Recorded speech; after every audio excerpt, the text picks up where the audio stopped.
Alô, alô, gente boa, sou eu aqui entrando no ar e dando uma de meu próprio contra-regra.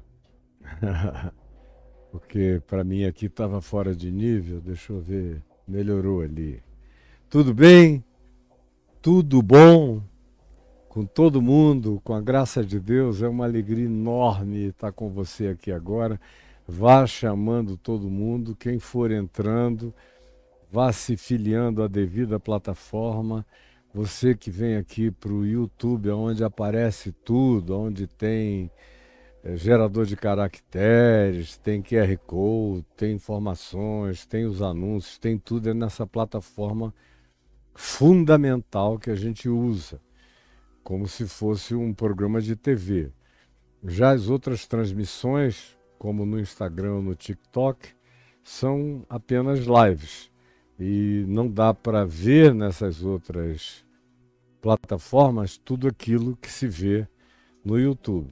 Mas cada um tem as suas próprias escolhas e eu já percebi há muito tempo que existe um certo bairrismo digital nas pessoas, é impressionante.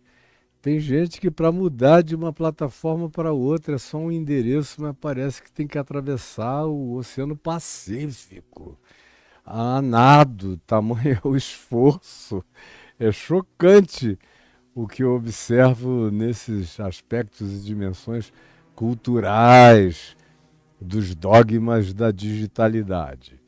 Mas deixando isso para lá, ontem nós iniciamos o capítulo 7 de Mateus na nossa sequência.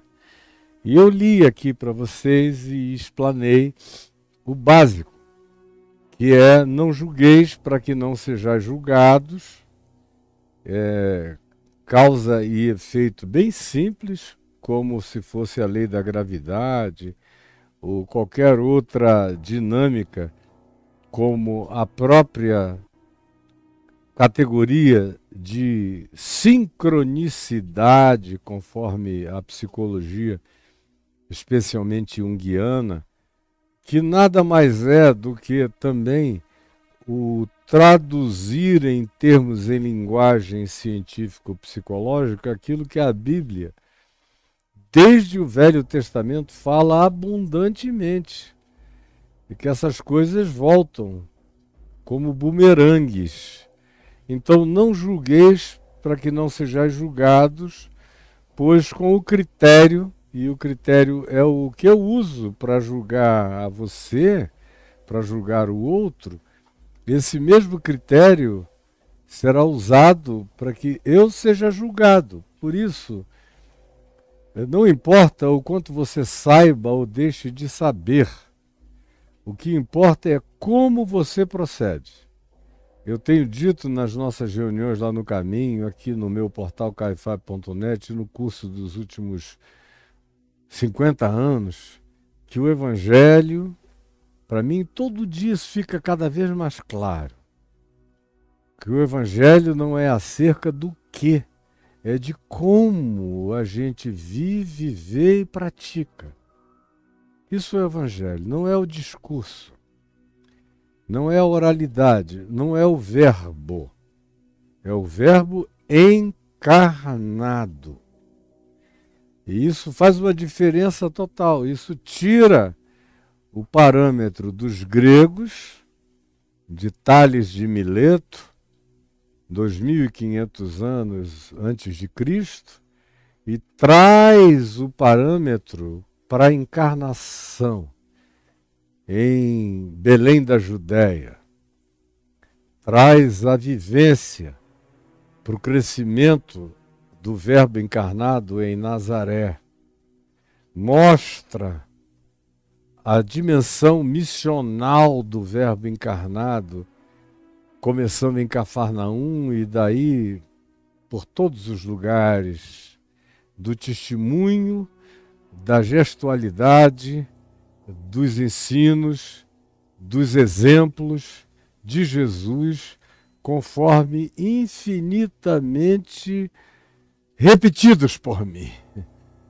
Para que todo mundo, de algum modo, internalize esse conceito, essa consciência, esse princípio. Então, é simples como está escrito. E você pode entender em português, não é preciso saber nem aramaico nem grego para entender o que Jesus está dizendo. Serve português, entendeu? Não julgueis, para que não sejais julgados. Pois com o critério com que julgardes, sereis julgados. Você oferece a categoria para o seu próprio julgamento com os julgamentos que você realiza acerca do outro. Você oferece o material, todo o recurso epistemológico, cognitivo, espiritual e de sincronicidade psicológica para que você mesmo receba o retorno da sua categoria, do seu critério, do seu protocolo de juízo contra o próximo. É esse mesmo que vai medir você, que vai pesar você, que será aplicado a você, além do que, como a gente viu ontem, é patético. Todos nós temos as nossas idiosincrasias, todos nós temos nossos pecados de natureza imperceptível, aqui até mesmo de nós são ocultos. Como diz o Salmo, absolve-me dos pecados que me são ocultos. Porque há pecados latentes, e pecados que eu estou dizendo é o que pecado significa. Pecado significa tortuosidade originalmente, é um desvio de rota. Todos nós não somos normais, como Caetano Veloso já disse há muito tempo. De perto ninguém é. E quanto mais íntimo a gente se torna, mais óbvio se manifesta o fato de que nenhum de nós pode se apresentar para ser juiz ou exemplo absoluto de coisa alguma. Porque existem, inclusive, esses erros, esses pecados, esses defeitos, esses flaws, que me são ocultos, que eu mesmo não percebi, que às vezes leva tempo para eu enxergar.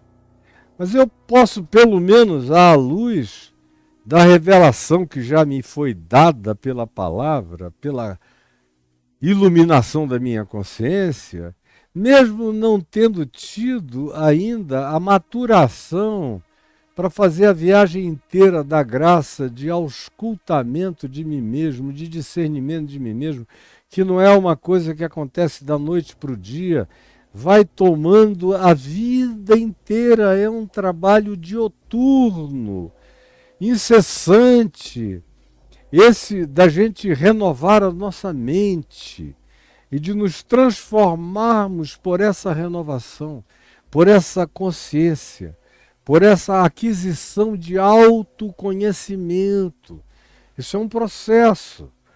É nesse processo que a gente vai vendo as nossas doenças ocultas, os nossos pecados ocultos, os nossos pontos cegos, que o mais dedicado, o mais humano, o mais espontaneamente consagrado à causa de uma vida melhor e mais bonita, ainda assim possui. Não há ninguém que esteja isento disso, como diz Paulo, pois todos pecaram, todos, e igualmente, do mesmo modo, tanto faz a natureza, a categoria, o volume, o montante ou a qualificação desse pecado. Todos, de maneira absoluta, estamos abaixo da linha de aprovação. Todos nós, mesmo os melhores de nós, repetindo. E igualmente, do mesmo modo, carecemos, precisamos ser iluminados, sermos refletidos pela percepção da face de Deus, da glória de Deus, conforme a revelação de Deus em Jesus o Cristo, que é a minha vocação para ser. Eu sou vocacionado para me tornar como Jesus. É essa evolução que eu preciso fazer. É na direção dele que é o princípio e o fim de todas as coisas, que é a referência absoluta para a qual eu estou andando. E todos nós somos chamados, é a vocação humana de todos nós, é essa. Então, sabendo que não há nenhum sequer, nenhum que faça o bem absoluto, nenhum que seja justo de maneira total, nenhum que seja tomado por integridade irreparável, nenhum. Quem quer que diga, me inclua fora dessa, é um cego, sem percepção, arrogante, presunçoso, que pensa que se enxerga só porque comprou um bom espelho e só cuida de ver como é que estão os poros da pele, mas não enxerga absolutamente nada para dentro do seu próprio ser, nada. Então, começando com os pecados que me são ocultos, que eu nem sei deles, e tem gente que passa pela vida com a melhor intenção e nunca trata deles e morre sem tratar deles, porque não é todo mundo que tem essa avidez de autoverificação, que tem a coragem, que tem a liberdade interior e que tem o anteparo, preste bem atenção nessa palavra, o anteparo do olhar da graça. O que é isso? É olhar para si mesmo com a proteção da graça de Deus, porque senão eu não me suporto. Como o Jung constatou, quando tentou fazer a sua viagem psicológica muito mais profunda.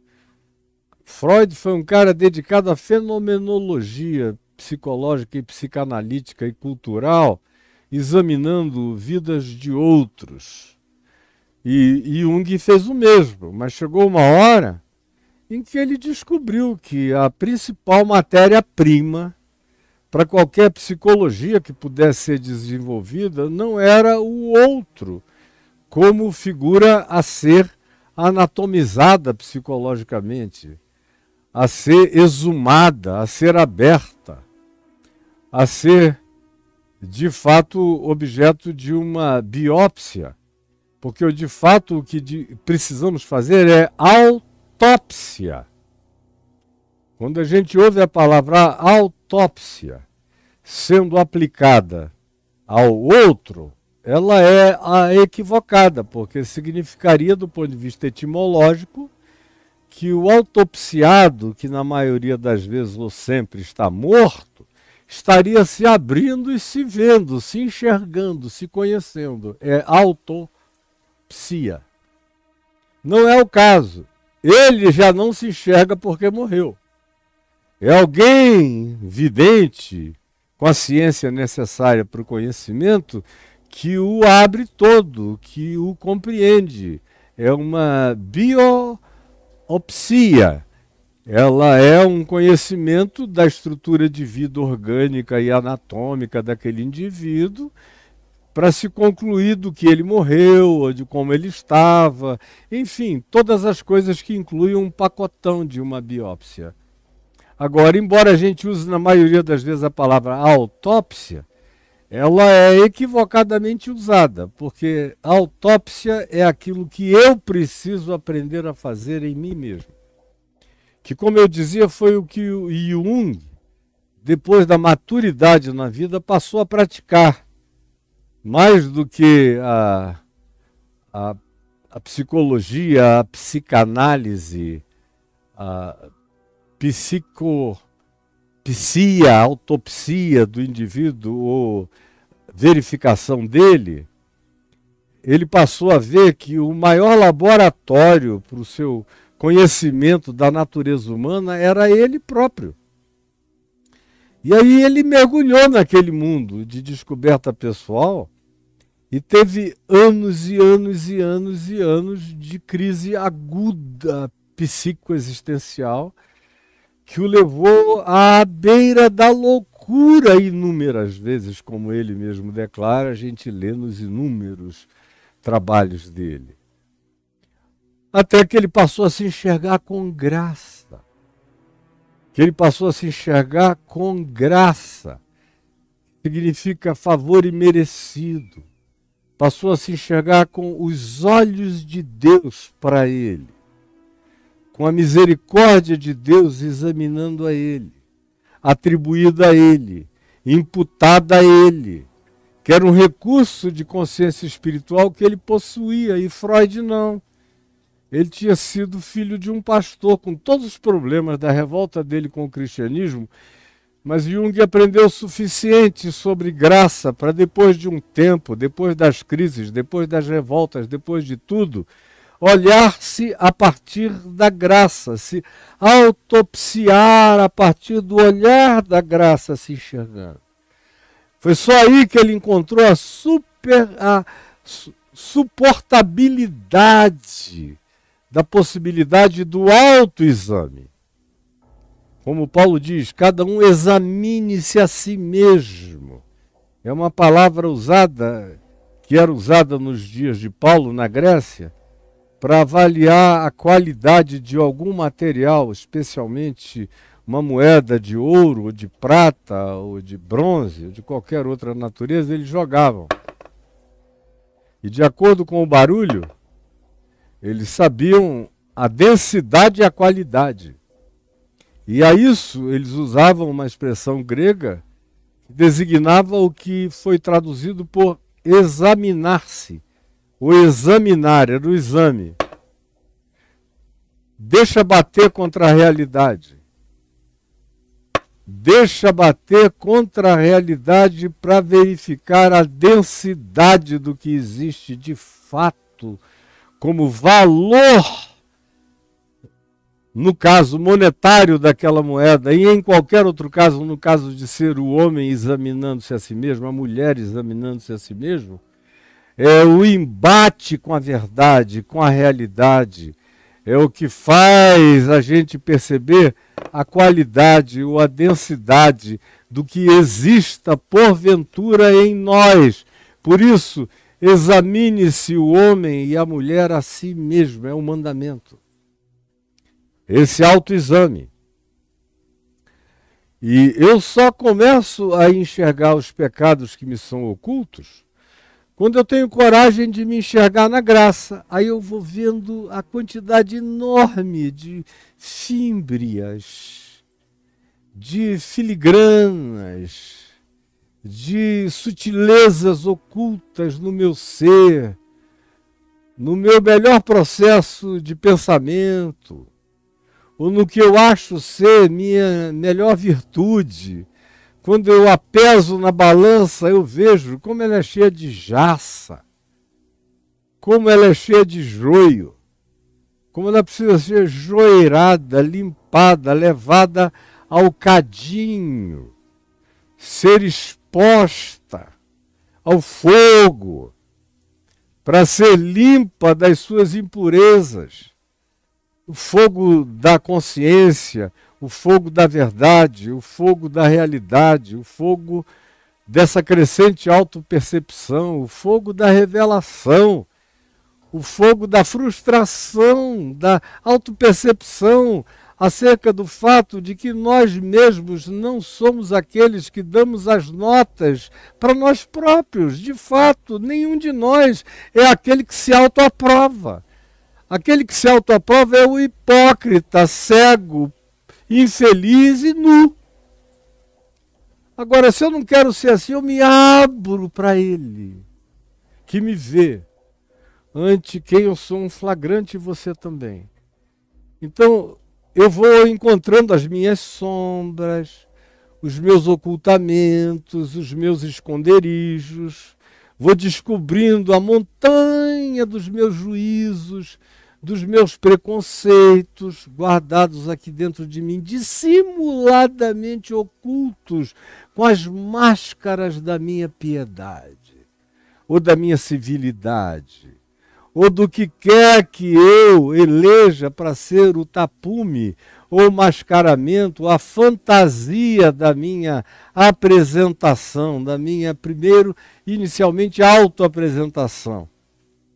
E quando eu me acho bonito, narcisisticamente falando, é a apresentação que eu ofereço aos outros, aos demais, para sedução. Isso, os melhores de nós fazemos assim sem perceber. E no mais e no melhor do nosso desenvolvimento, ainda assim, nós estamos cheios de cuneiformes fecais, psíquicos, espirituais, que a nossa água é poluída, por mais limpa que a gente tenha procurado deixá-la, todos nós. Por isso, nenhum de nós deve se oferecer para julgar a quem quer que seja. Nenhum de nós. Você saia fora dessa enquanto é dia. É uma tolice, é uma loucura. Porque o critério que você usa para medir o outro vai ser usado para medir você. E não vai ser legal. Jesus garante que não vai ser bom para nenhum de nós isso aí. Aí ele diz, olha, além do que, é ilógico. Por que que tu vês o cisquinho no olho do teu irmão e não enxergas a trave? Não essa pena de ararinha nova, mas uma trave enfiada no teu olho, pateticamente, você sendo o oftalmologista do próximo. Aí eu vou limpar o cisco do olho do mundo inteiro, sem enxergar a trave fincada. Sem essa beleza aqui, que não é conforme a caricatura, o cartoon que Jesus criou aqui, é para acentuar a pateticidade de você ter uma trave no meio da cara se oferecendo para ser oftalmologista do mundo, como os religiosos, os hipócritas fazem. Porque nenhum de nós, de fato, tem categoria, tem critério, tem saúde, tem isenção, tem libertação, tem pureza, tem a santidade no sentido de que esteja separado de qualquer natureza de mesquinharia ou maldade. Nenhum de nós possui isso. Nem aquele ser que você mais admire está revestido de maneira absoluta de coisas assim. Tudo na nossa vida é em parte. Nossa melhor virtude é parcial. Nosso melhor alcance é relativo. Nossa melhor compreensão também habita aquilo que carrega a parcialidade da observação, do entendimento, da compreensão, da limitação, da finitude. Pelo amor de Deus, eu estou dizendo uma coisa difícil demais para você entender.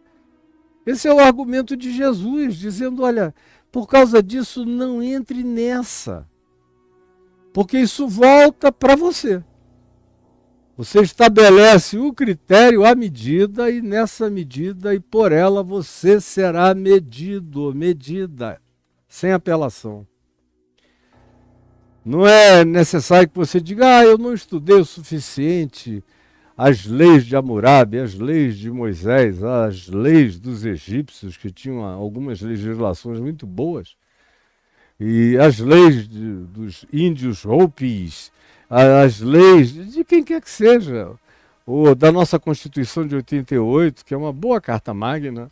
Não precisa. Eu nunca li Jesus, o Novo Testamento, eu não sei nada. Nem precisa. Porque você está oferecendo um critério de julgamento para a sua própria vida todo dia, toda hora, o tempo todo e toda vez que você julga alguém. Seja pronunciando sentenças, seja silenciosamente, seja na arrogância mental dos seus juízos homicidas, ou escatologicamente infernosos, como a maioria dos religiosos faz, atribuindo pessoas ao destino de pessoas o inferno, gulosamente aguardando-as, sem saber que ao fazerem isso, candidatam-se para o lugar daquelas pessoas. Por isso, não julgueis para que não sejais julgados, foi o que nós vimos ontem. É o básico.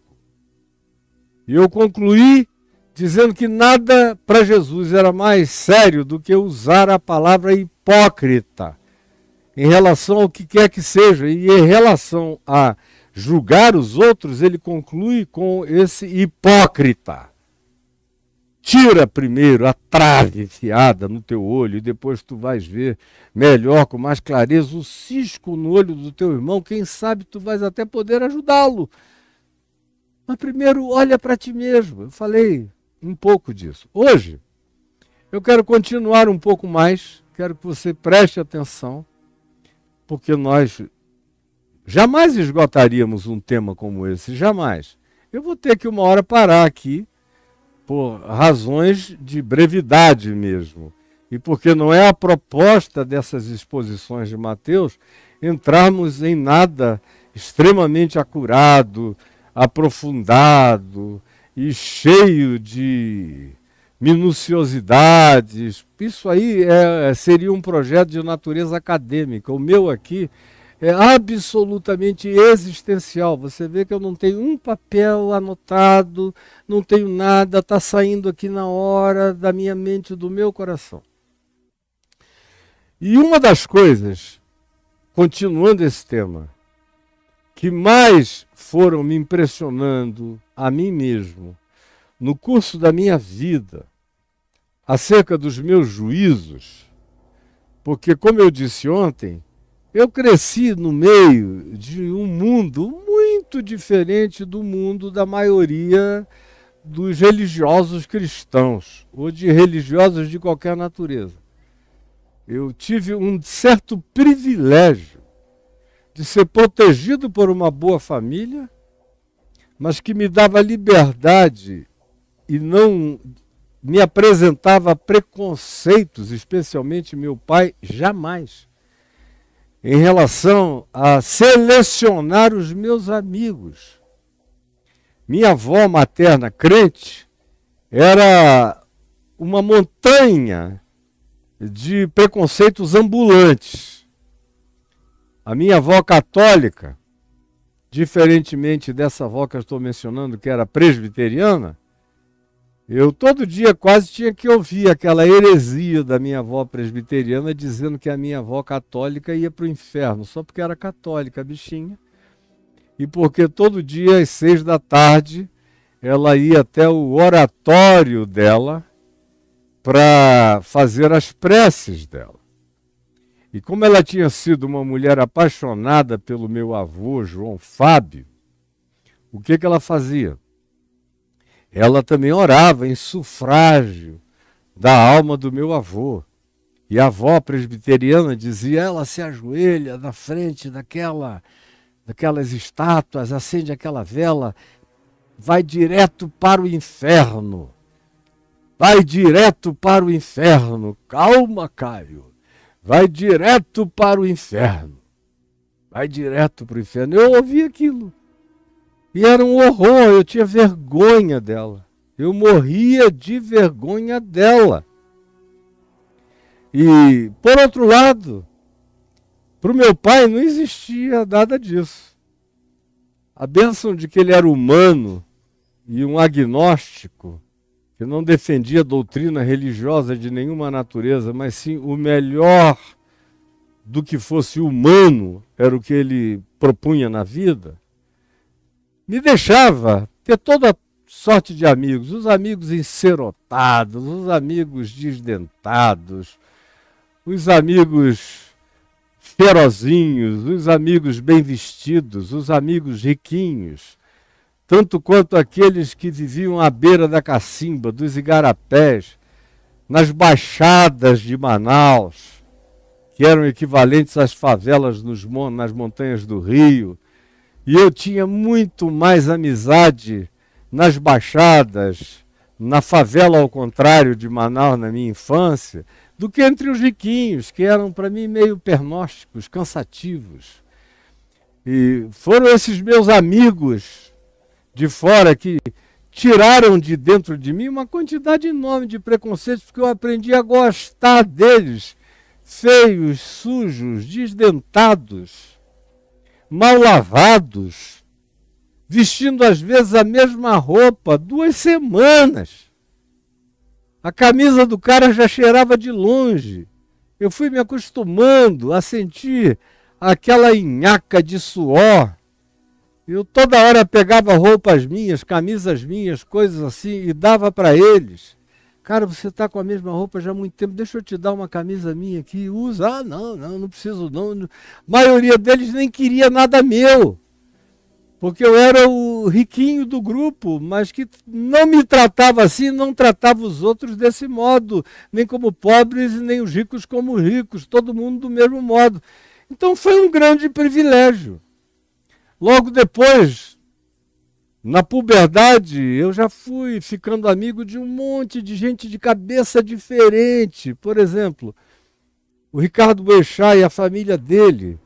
Era um mundo densamente politizado, ao qual eu fui exposto a partir de 12 anos, ouvindo todos os papos do pai dele, e toda aquela raiva do golpe militar de 64 que eu também tinha, mas ali era de uma intensidade e de um senso crítico enorme. A bola que a gente jogava ali tinha um monte de protagonistas que eram também pessoas que vinham da classe média alta ou alta, cheios de reflexões a respeito do tema. E o futebol me abriu portas para todo lado, em todos os mundos sociais e econômicos, para baixo e para cima. Depois veio a adolescência. E aquela amizade, eu achava os hippies de Manaus, quando eu voltei para Manaus na adolescência, achava todos muito, muito interessantes. No Rio tinha muito pouco hippie, de verdade, como eu encontrei em Manaus, gente do mundo inteiro, que ia para lá atrás de ayahuasca, cogumelo, alucinógenos das florestas, coisas dessa natureza, cultura indígena e outras realidades, e sobretudo a busca de alteradores de consciência natural. E os papos dos caras, que tiraram de mim trilhões de preconceitos. Você vai convivendo e vai vendo que o sujeito é humano. Ele tem mãe, ele tem pai, ele tem marcas, ele tem cicatrizes, ele é gente. Ele sente, ele sofre, tem história atrás dele. De vez em quando eu queria saber por que um cara que já tinha se formado em arquitetura, com 24 anos, e eu tinha 15, 14 para 15, eu perguntava por quê que você já formado em arquitetura, filho de uma família de classe média, saiu lá do sul do Brasil e se entregou a essa jornada de perambulante ermitão. Hoje em dia eu diria um hebreu andante. Por quê? E aí eu ouvia as histórias. E era filho de pessoas que eram filhas também de generais, de militares, de pessoas graduadas em níveis diferentes, gente que tinha rompido, feito rupturas radicais. Foram milhares de histórias humanas às quais eu fui exposto a minha vida inteira, que foram despreconceitualizando a minha mente. Aí quando eu me converti, o primeiro choque foi que os crentes quiseram logo formatar a minha mente e fazer de mim mais um bonequinho de chumbo da religião que pensasse conforme as categorias das mentes deles. E essa foi a coisa que mais me fez mal. Quando meu pai me perguntou: o que vai ser mais difícil para você, meu filho? As drogas, as mulheres?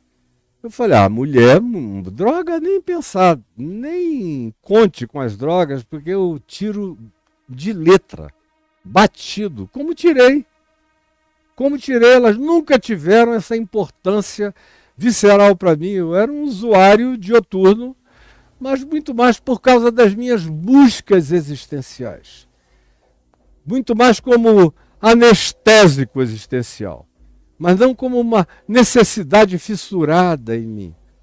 Então a conversão tirou aquilo de vez, com uma facilidade enorme. As mulheres, eu lutei no meu coração, mas não tive quedas. E a oração, o jejum e a absorção do Evangelho, logo, logo foram elevando o meu patamar de autonomia, de voo em relação àquela temática particular da eroticidade, da sensualidade, da minha afeição exacerbada pelo sexo feminino em todas as direções. Não me foi um problema. O problema que eu disse para o meu pai, logo alguns dias depois, eu digo, pai, o problema serão os crentes. É conviver com essa cabecinha dos crentes é que vai me matar. Não porque eu não quero obedecer o Evangelho. O Evangelho para mim já está dentro de mim. Digo que dou razão a Deus e é verdade. À medida em que eu for entendendo, eu vou abraçando, eu vou abraçando, eu vou abraçando. Eu já entendi que a palavra de Deus só se torna verdade se for praticada. Que o Evangelho só será uma boa nova em mim, para mim e de mim para os outros, se for praticada em mim e por mim. E se eu me tornar um exemplo, mais do que um orador dessa palavra, um exemplo da encarnação dela. Mas o difícil é o convívio com os religiosos, é horror. E por isso eu não queria nada, eu não queria ser ordenado pastor, eu não queria nada, eu só queria servir a Jesus.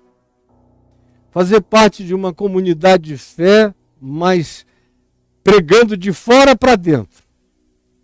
Logo eu fui para a televisão, logo eu estava no rádio, logo eu tinha artigos nos jornais para todo lado, era objeto de matérias variadas da mídia, não porque eu tivesse me vendido, me oferecido, ou procurado, ou batido em portas.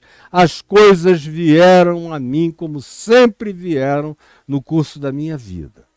Então, logo eu estava ali e eles insistindo para que eu fosse para o seminário presbiteriano em Campinas, ou no Recife, ou em algum outro lugar, e eu dizendo, não, mas é pela cultura. Eu digo, onde é que vocês estão sentindo falta de cultura em mim?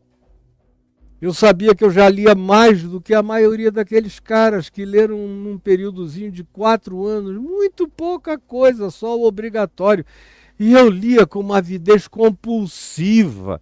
Se eu não estivesse atendendo gente, orando com doentes, expulsando demônios ou pregando em algum lugar, eu andava com os meus livros, eu me encostava em qualquer canto e era devorando e entrando pelas madrugadas. E os meus dias separados para jejum eram dias de leituras do Evangelho e de livros e livros e livros e livros e livros. Eram noites felizes, sem sono, com a alegria de novos conhecimentos me penetrando e se dilatando em mim. Agora, eu falei, eu não vou. Me deram uma lista de 300 livros, eu já tinha lido praticamente todos, e os que faltava ler, eu li assim de uma paulada só, e fui adiante, achando todos aqueles livros muito, muito tolos. Os meus interesses eram variadissimamente mais amplos do que a teologia, ou a mera história da igreja, ou qualquer outra coisa assim, que eu sempre me dei ao trabalho do estudo. Mas logo, logo eu verifiquei que a teologia não era um material de natureza científico que me provocasse o interesse intelectual desmesuradamente. Ao contrário, era tudo muito simples, muito até tolo na argumentação que fazia, que trazia. O que eu pensava há 50 anos atrás, eu continuo pensando pior ainda hoje. Então eu fui me dedicando a outras leituras e conhecimentos, e quanto mais eu fazia isso, menos juízo eu tinha dentro de mim e menos configuração de juízo eles conseguiam estabelecer para mim.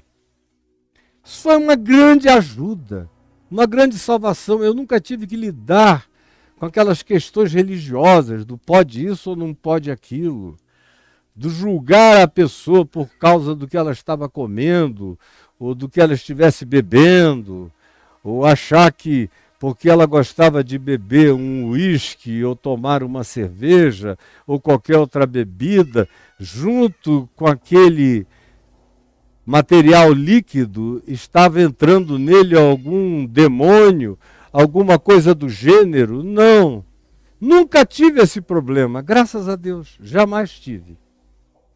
Mas via que todo mundo em volta de mim tinha. Eu, meu Deus, como é que vai ser? Passar o resto da minha vida ao lado de gente com essa cabeça. As meninas vinham me contar que tinham transado com seus namorados. E aí eu dizia, pelo amor de Deus, não conta para mais ninguém. Porque eu sabia que se chegasse ao ouvido do pai, da mãe, eles iriam levar o conselho da igreja, querendo que o conselho disciplinasse a filho, o namorado e todo mundo. As pessoas me contavam os seus pecados e eu dizia, vamos tratar disso aqui nós dois, não abre a boca para ninguém.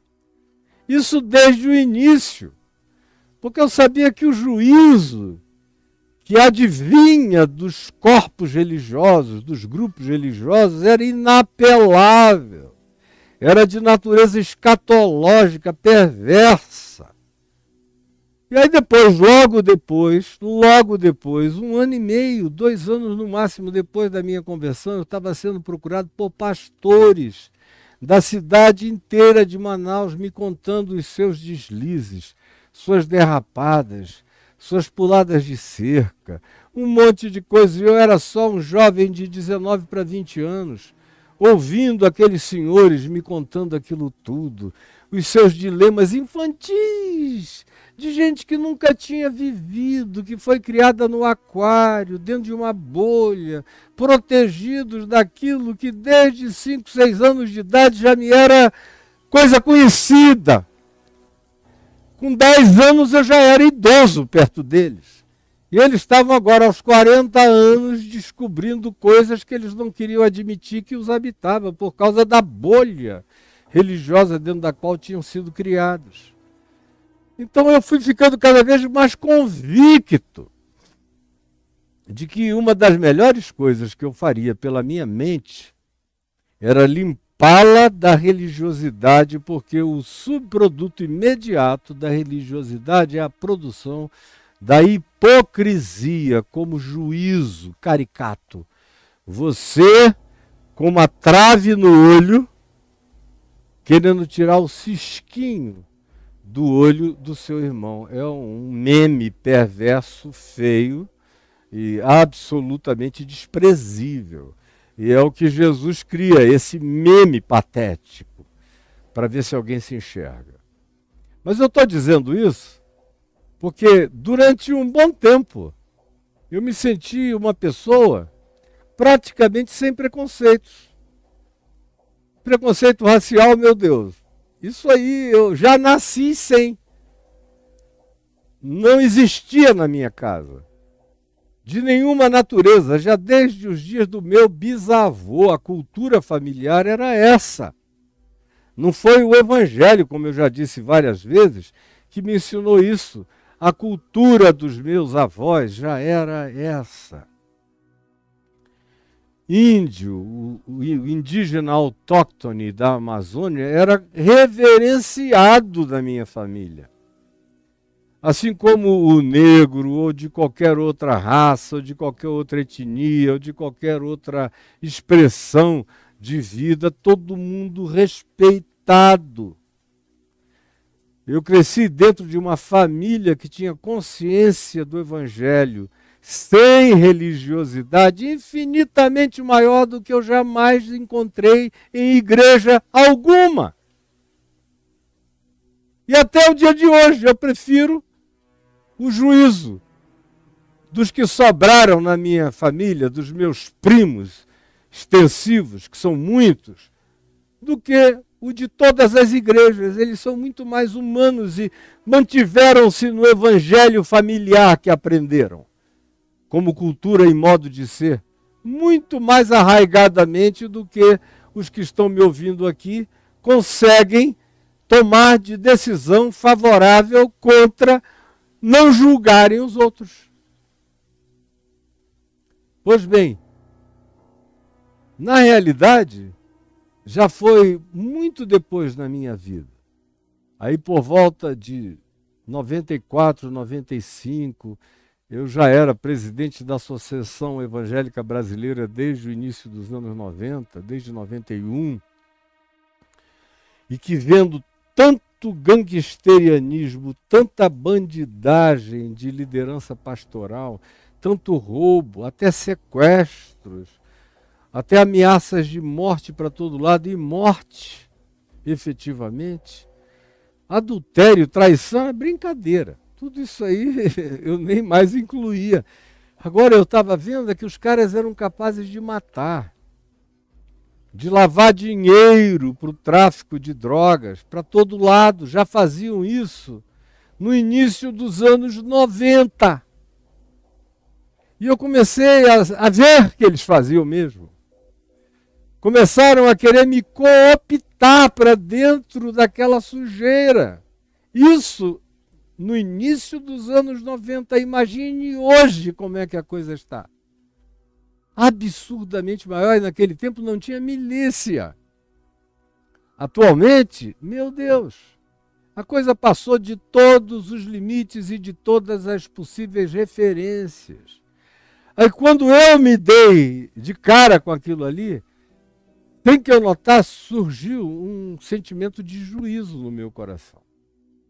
Porque eu tinha todo o direito e o dever espiritual de, pelos frutos deles, saber que eles eram.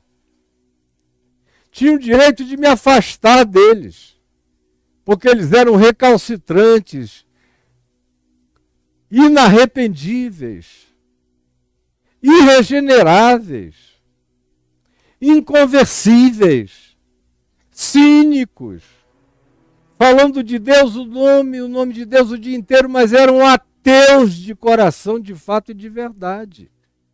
Era gente que corrompe, que não faz bem andar junto nem estar ao lado. São perniciosas as suas companhias, pensamentos, presenças, opiniões, atos, exemplos, todos extremamente afetados uns pelos outros. Quando chegou 94, eu disse, eu tenho que sair correndo. Eu me tornei presidente de uma gangue nacional, multinacional. O que é isso, meu Deus? Mas juntamente com a constatação, surgiu um espírito de juízo dentro de mim. E eu que não tinha preconceito em relação a trans, a travesti, a gay, a lésbica, aos LGBTs que já havia, só não tinham esse nome, o QI, a mais, sempre houve em todo lugar, só não tinha nomenclatura, ou qualquer outro tipo de coisa, eu não tinha mesmo. Não tinha mesmo, e tratava com todo carinho, respeito, honra e reverência às pessoas. Mas eu fui desenvolvendo uma hostilidade velada em relação à liderança religiosa. E era justificável que eu não quisesse fazer parte do ajuntamento solene, pervadido, coroado, ungido pelas lamas da iniquidade. Era justo. Agora, eu não precisava ir para além disso. Eu não precisava desenvolver no meu coração um asco que eu acabei desenvolvendo. Faltava-me a maturidade para lidar com aquilo. Não para ficar, eu tinha que sair. Mas sem levar nenhuma contaminação deles, nem na forma antitética do meu combate ético às práticas dele, dentro do meu coração como um tormento pessoal, ou como uma temática cotidiana no meu coração e no meu ser, que foi o que aconteceu nos anos seguintes. Difícil para eu enxergar. Até que devagar eu fui vendo, porque eu tinha razão, e é difícil você ver o preconceito quando você tem razão. Quando você está dizendo a coisa certa, fazendo a coisa certa, buscando a coisa certa. Mas nem porque você esteja fazendo essas coisas que apontam na direção do que é bom, necessariamente as suas motivações estão alinhadas. Você pode ter objetivos nobres, você pode dar até o seu próprio corpo para ser queimado, como Paulo diz, mas sem amor. E nada disso te aproveitará. Agora, é tão sutil quando você chega para essa dimensão, para você entender isso dentro do seu coração. Como eu vejo hoje, muitos amigos ou conhecidos meus, ou gente que eu acompanho a vida, a existência inteira deles, os conheço desde que eram, sei lá, jovens, adolescentes, bem jovenzinhos mesmo, e os vejo lutando para serem pessoas sem preconceito. No discurso, elas não têm preconceito, ou apresentam um discurso despreconceitualizado. Mas na prática da vida, elas continuam cheias de preconceitos. E são extremamente judiciosas. São bonitinhas, têm uma boa cara, têm um discurso lindo, falam coisas corretas, se apresentam bem, são socialmente pessoas gentis, aprazíveis, mas se você as conhecer mais intimamente, mais de perto, com mais sensibilidade, você vê que por trás de toda aquela porcelana chinesa, no conteúdo, existem detalhamentos de preconceitos diversos e variados. Diversos e variados. Um preconceito que, por exemplo, entrou geral na vida de um monte de gente, entrou geral na vida de um monte de gente, especialmente nos últimos anos, foi o preconceito de natureza político-ideológica, que é o que a gente vê acontecendo entre nós, é o juízo, é um julgamento de natureza política e ideológica. Eu tenho os meus princípios de natureza a dizer o que eu quero para mim e o que eu não quero para mim. E isso tem a ver com as pautas de Jesus. O que parece com as pautas de Jesus, eu quero. O que não tem nada a ver com as pautas de Jesus, eu não quero para mim. E nem chego perto. Como vocês já tiveram inúmeras ocasiões de ver. Agora, no que diz respeito a pessoas, sinceramente, eu posso discordar delas radicalmente em todas as pautas político-ideológicas delas. Mas quando elas me procuram, e eu sou muito procurado por pessoas que vocês nem sonham que me procurariam. De extremadas em relação às posições que você pode encontrar na minha vida. E elas vêm falar comigo na sua angústia, nas suas frustrações, nos seus medos, nas suas doenças, nas suas perdas, nos seus lutos, porque elas sabem que, conquanto eu pense totalmente diferente delas, eu não vou manifestar nenhum preconceito contra a pessoa delas e não vou botar a mão de Deus pesando na cabeça de nenhuma delas e não vou designar nenhuma delas para nenhum tipo de juízo ou inferno. Agora, quanto a mim, me deu trabalho perceber que eu que estava livre de tanta coisa, tinha ficado tomado por esse preconceito do elemento reativo religioso contra toda a estupidez e a maldade da religião. Quando eu comecei a enxergar isso dentro de mim, eu falei, eu continuarei a denunciar como um profeta do Evangelho faria, como Jesus fez, mas isso vai ter a hora e vai ter a sua demanda dentro de mim. Antes da hora e antes da demanda pessoal se estabelecer como uma convicção de Deus no meu coração, eu não vou abrir a minha boca mais. E é o que eu tenho buscado fazer. Me eximindo de juízos precipitados, temerários, muito rápidos ou de qualquer outra natureza. Há um tempo atrás eu descobri um juízo que me habitava, que eu nunca tinha notado. E aí, quando eu percebi, eu falei, meu Deus, como é que esse negócio estava dentro de mim? Esses anos todos eu nunca tinha me dado conta. Eu tinha o preconceito, eu olhava para determinadas formas físicas. Formas físicas. Não tinha nada a ver com cor, com raça, com condição financeira, com cheiro, nem com perfume, nem com roupa, com nada disso. Mas certas formas, certos avolumamentos, certas conformações estéticas humanas, e de algum lugar isso me veio que dali só podia vir alguma coisa meio burra.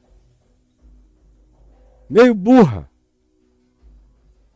Aí eu comecei a ver o preconceito que eu tinha contra os entes trogloditas.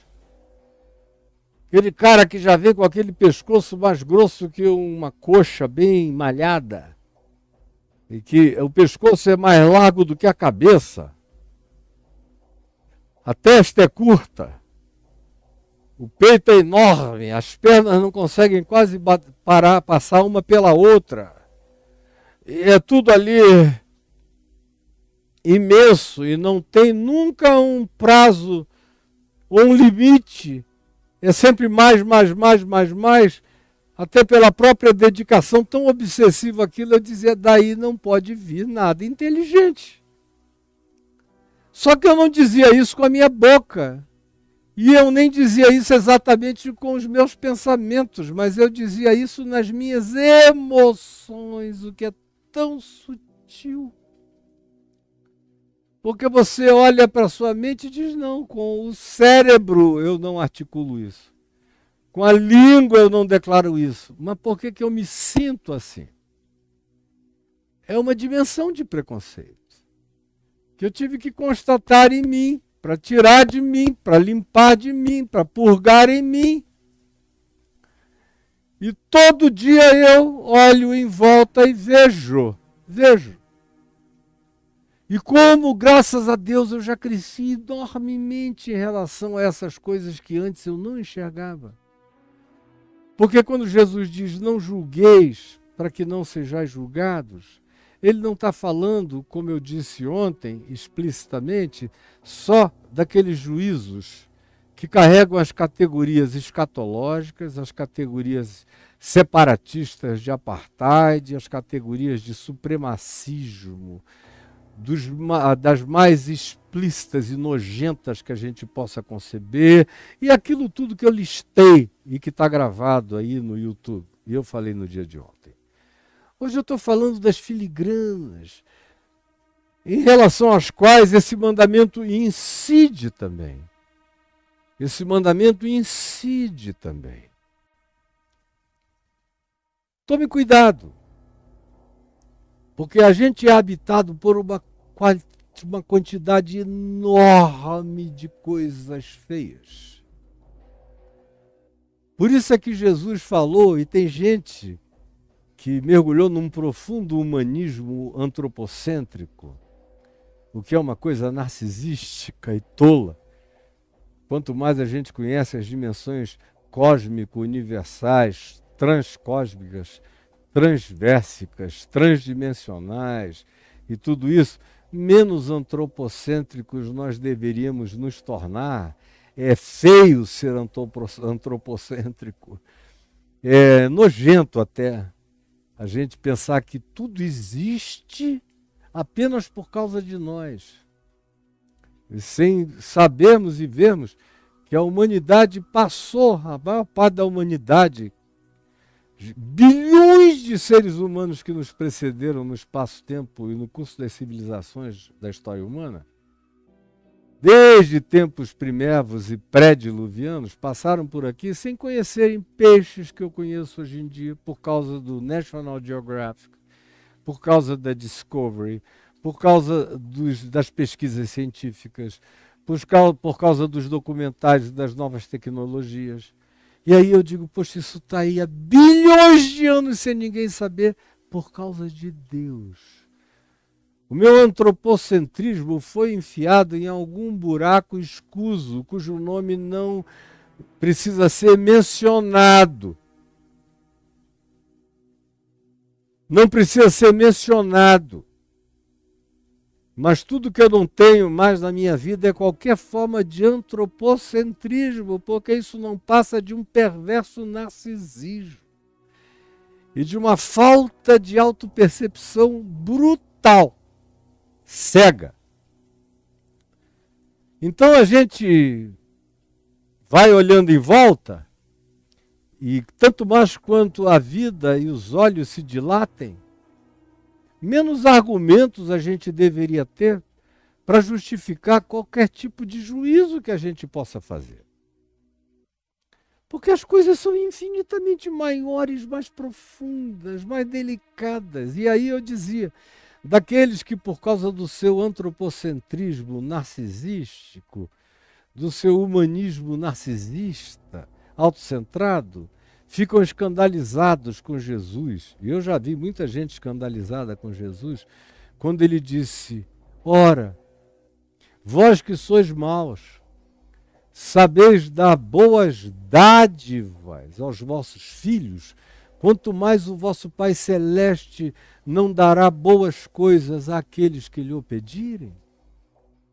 Se vocês que são maus, melhor de vocês ainda é malzinho, cara. Mas vocês sabem tratar bem os filhos de vocês, os netos de vocês, ou aqueles em relação aos quais vocês têm afinidade ou desenvolveram algum prazer. Vocês que, sendo assim como vocês são, conseguem ainda fazer bondades. Quanto mais o Pai Celeste, que é absolutamente bom, não fará boas coisas em favor daqueles que, especialmente que tendo fé, têm a coragem e a ousadia de a Ele pedirem ao Painho, que é nosso, que não faz acepção de pessoas, que está aberto para ouvir a prece de qualquer um, em qualquer lugar da terra, sem pedir antes confissão de fé religiosa de nenhuma natureza. Porque Ele é Criador de todos, é Pai de todos e ama todos. E o que passa disso é que é heresia contra o amor de Deus. Pois bem, Jesus disse isso para nós, caímos em nós mesmos. O melhor de vocês é mau.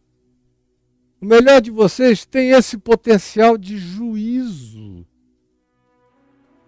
E o melhor de vocês não tem nenhuma capacidade de julgar coisa alguma. É por isso que Jesus vetou, e a gente vai chegar aqui no capítulo 13, daqui a uns meses, Jesus vetou, Jesus proibiu que pessoas que supostamente vivam com a consciência dele, ou com a consciência do Evangelho, ou que saibam a respeito da mensagem dele, se arroguem a querer julgar o joio, aquilo e aqueles a quem ele designou como sendo joio no campo do mundo, que não são o trigo, que parecem trigo, mas não são, porque não dão fruto. E Jesus proibiu. Quando seres humanos disseram, tu queres que nós separemos o joio do trigo? Jesus disse, não, fiquem longe, porque vocês não sabem fazer a diferença. Mesmo aquilo que seja mais obviamente joio, ainda pode ser um trigo retardado, atrasado, plantado no lugar errado. Não toquem nele, porque um trigo vale mais do que um campo inteiro de joio, porque o trigo dá fruto. Então, aquilo que dá fruto tem um valor imensurável. Não toqueis, só quem vai receber permissão do meu Pai, permissão minha, de separar o joio do trigo, ele disse, de fazer esse julgamento, de botar um para um lado, outro para o outro, são seres de uma outra natureza, com uma outra vocação, com outro olhar, de uma outra dimensão, a quem Jesus chamou para consumo semântico imediato da sua geração de anjos dos céus.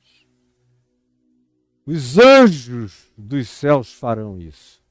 Os seres multidimensionais, quando chegar a hora, desse dia, dessa hora, não serão humanos se separando uns dos outros, construindo as muralhas de separação, os fossos, não.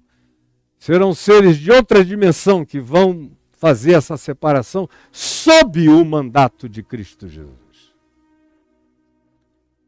Então, quanto mais você vai olhando para dentro de você mesmo, do seu coração, você vai vendo como você é tomado de bullshit mesmo, de porcaria, como a nossa alma não esgota o nosso esgoto interior totalmente, jamais, nem em coisas mínimas e pequenas, como é o caso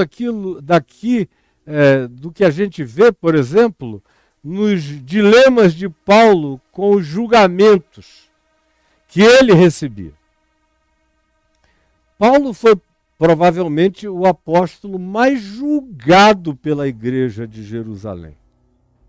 Na realidade, ele deve ter sido o único mesmo julgado pelos crentes, que eram crentes de Tiago, de Pedro, de Jerusalém, que não saíram de Jerusalém, que não foram para o mundo, que ficaram na bolha, naquela caixa fechada, naquela congregação hermética, que achava que era o ó do Borogodó celestial.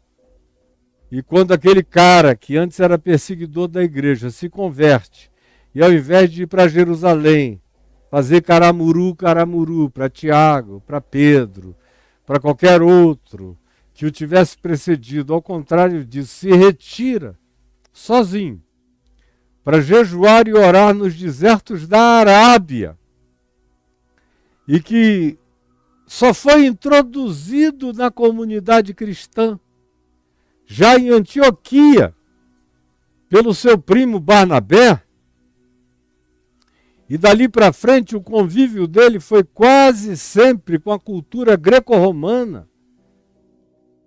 E os judeus, quando vinham de Jerusalém, atrás dele, com missões persecutórias, era para prendê-lo, chicoteá-lo, amarrá-lo, justiçá-lo.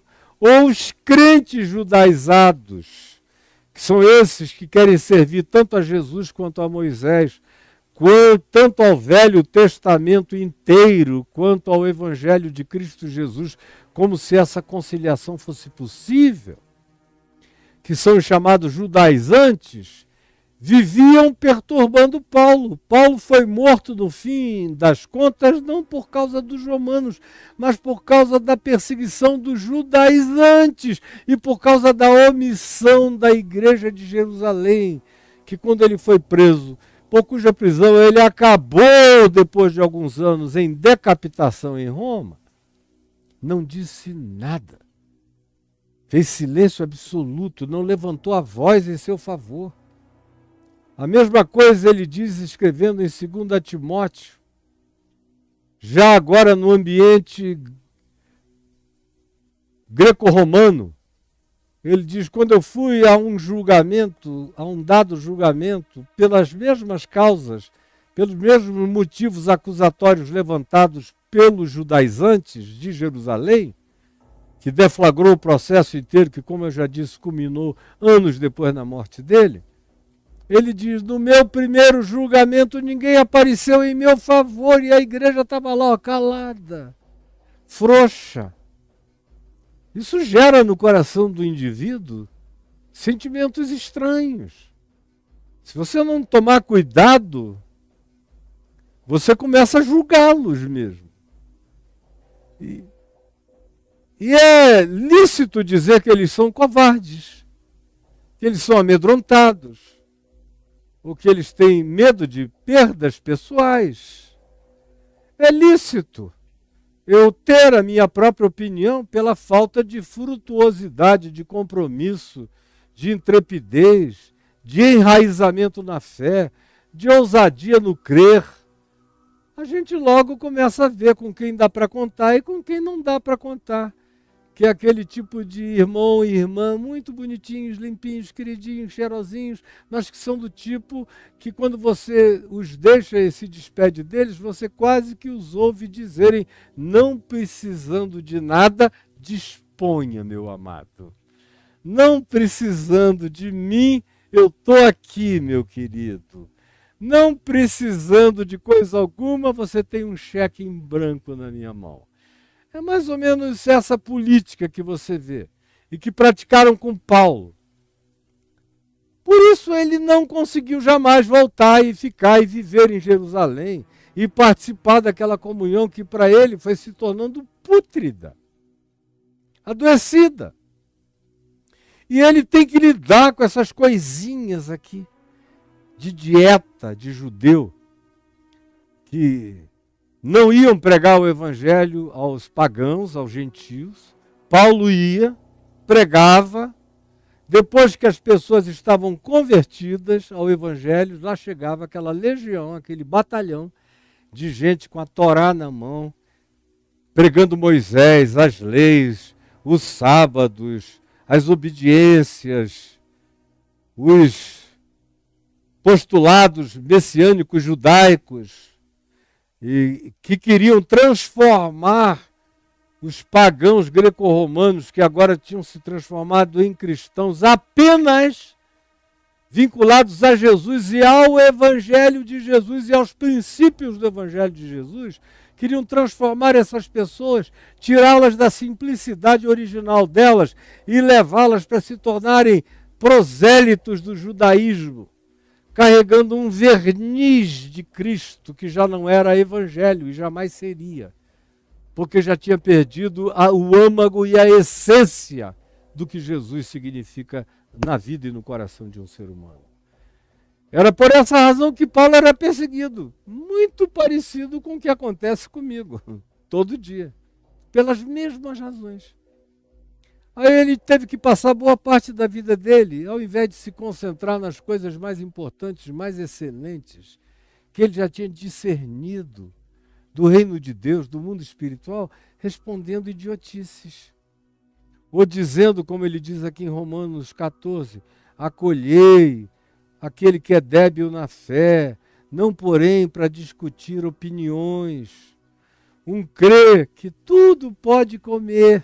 Olha só, questões de cama, mesa e banho, que é o que me perguntam o tempo todo. Cara, eu posso isso, eu posso dar aquilo, eu posso gostar daquilo, eu posso botar assim.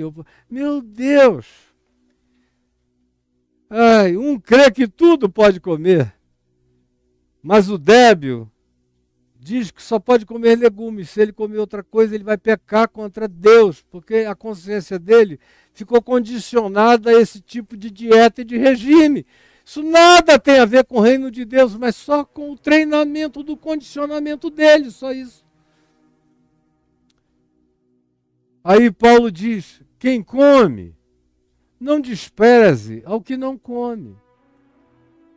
E o que não come, não julgue o que come, porque Deus o acolheu. Agora você veja, a gente tem que perder tempo com você está comendo isso, não está comendo aquilo. Olha, Deus tem uma dieta de Moisés, do Novo Testamento. Tem coisas, você está fazendo isso só porque você cresceu como um greco romano, mas não pode. Parece que o evangelho tem que ser a conformação com a cultura judaico-cristã, ou com a cultura judaica para os cristãos. O que é nojento desde o primeiro século. Isso tem sido nojentamente assim, continua a ser assim, está cada dia pior. Aí Paulo prossegue e diz, quem és tu que julgas o servo alheio? Pô, cara, se enxerga, quem é você? Para ficar julgando o servo alheio, ele tem um senhor. Para esse senhor ele está aí de pé ou ele cai, mas é para ele, não é para ti, não te metas nisso. mas estará em pé porque o Senhor é poderoso para o suster. Uns fazem diferença entre dia e dia, outros julgam iguais todos os dias, e daí? Agora, desde que você não imponha isso para os outros, que seja só uma coisa sua e que você não transforme em regra geral, num critério para todos, está tudo bem. Você só é curto de entendimento, mas eu não vou te humilhar dizendo que você é curto de entendimento. Cada um tem opinião bem definida em sua própria mente. Quem distingue entre dia e dia, para o Senhor o faz. Quem come, para o Senhor come. Porque dá graças a Deus em relação àquilo que come. E quem não come, para o Senhor não come e dá graças a Deus pelo que não comeu. Porque nenhum de nós vive para si mesmo, nem morre para si mesmo. Pode ter a presunção de que você é a medida de todas as coisas. Não seja idiota. Porque se vivemos, para o Senhor vivemos, se morremos, para o Senhor morremos, quer pois vivamos ou morramos, nós somos do Senhor. Foi precisamente para esse fim que Cristo morreu e ressuscitou, para ser Senhor tanto de mortos como de vivos. Tu, porém, porque julgas o teu irmão em relação a qualquer coisa. O irmão aqui não é só o irmão de assento, de congregação, de comunidade da fé, como eu tenho dito, é qualquer outro próximo.